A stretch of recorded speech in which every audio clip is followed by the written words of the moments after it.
Hi. Actually இது வந்து வடை மாவு. ஒரு தரம் போண்டா மாவு. வடை மாவு கூட இல்லை, போண்டா மாவு. இதை பொரித்து ஒரு தரம் எடுத்தாச்சு.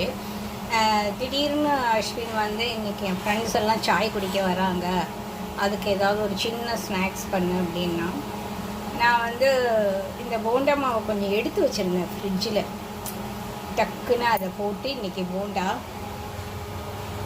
இதான் குட்டி குட்டி போண்டா. பெருசெல்லாம் வச்சோன்னா எண்ணெய் ஜாஸ்தி வைக்கணும், அதனால் குட்டி குட்டி போண்டாவாக போட்டு வடை மாதிரி, ஏதோ வடையோ போண்டாவோ. இதில் கொஞ்சமாக வெங்காயம், இஞ்சி, பச்சை மிளகாய், கொத்தமல்லி, கருவேப்பிலை, கொஞ்சோண்டு புதினா எல்லாத்தையும் போட்டு நல்லா அடித்து பிசைஞ்சு கிள்ளி போட்டிருக்கேன். குணுக்கு மாதிரி போட்டிருக்கேன். இதான் இன்றைக்கி வந்து ஒரு 6 பசங்க வரானுங்க. 6 பேருக்கு 10 மணி தெரில, மாவு இவ்வளோ தான் இருக்குது. போதும் எல்லாம் சாய் தானே குடிக்க போகிறானுங்க.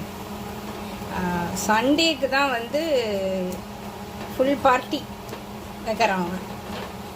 சமையல்லாம் நான் தான், இன்னும் மெனு போடலை. நிறைய பேர் வராங்க சண்டேக்கு. மத்தியானம் சாப்பிட்றதுக்கு ஏற்கனவே ரிசர்வ் பண்ணிட்டாங்க.